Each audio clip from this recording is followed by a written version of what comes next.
Hi guys, welcome to another Cast Iron Wednesday. What we're going to do today is a pork tagine.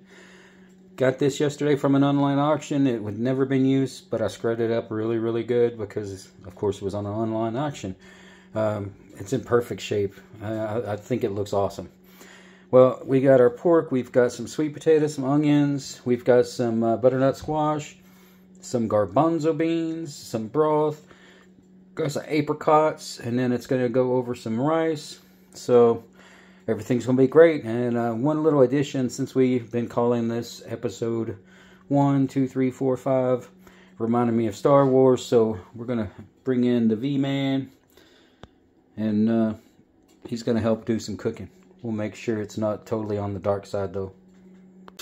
Alright, first step is we'll start getting the pork cooked. Once we start getting it browned good, we'll put the onions in with it, and then cook those down just a little bit, and then we'll put all the other vegetables and the spices in, and then basically with this you just wait, because the tagine is just like a slow cooker.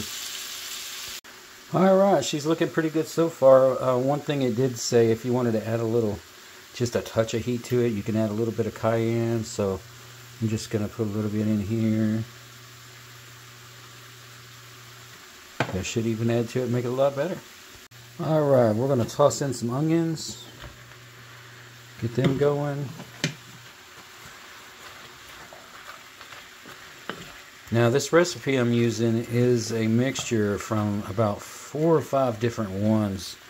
A lot of them use chicken because a lot of the Moroccans don't actually eat pork because of their religion. So making this a little bit different than some of them. Mostly I'm sticking with the spices. I don't have some of the spices they use because they didn't have any here in town. So I found some alternates that were supposed to work and make it, you know, turn out pretty authentic. So we'll let this cook down, and then we'll add the rest of the stuff. Alright, this is a base that I made. A lot of the recipes I found call for tomatoes or tomato paste.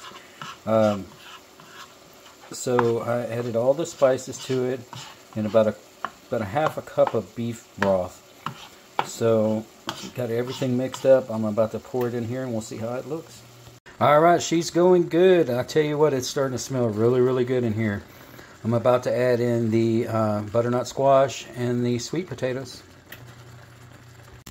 Alright guys, got everything mixed in. I went ahead and put the apricots and the peas and everything in it.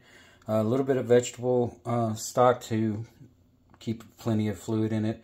I will check it in about an hour. I've got it turned down to real low. So this is just going to take and simmer, and we'll put that on. And the way this works is basically just like our Dutch ovens. The heat and the moisture will rise, and instead of having basting tips, it'll get caught on the angle, and it'll actually take and circulate through, and it'll keep everything moist, make everything turn out great. We'll see you in about an hour. Well, just to let you know, update on our little friend from the dark side. He's not too good of a cook, so he's been relegated to dishes. Alright, we've got the rice on now. Got the water up to boil. Once it did that, I put the rice in, lowered the temperature down, we'll put a lid on it so it'll fluff up a little bit. We'll take a quick look over here. This is pretty much done. I wish y'all could smell this. I mean, it is amazing, and it tastes really good too. So this is definitely the first time I've ever done this. It will not be the last. Alright guys, this brings an end to another successful Cast Iron Wednesday. The rice turned out perfect. The tagine on top is awesome. It's got a pretty good amount of heat to it with all the spices, but it's not like burning hot. Even Darth likes it. He didn't even have to go to the dark side. So I hope everybody has a great day, and I'll see you next Wednesday.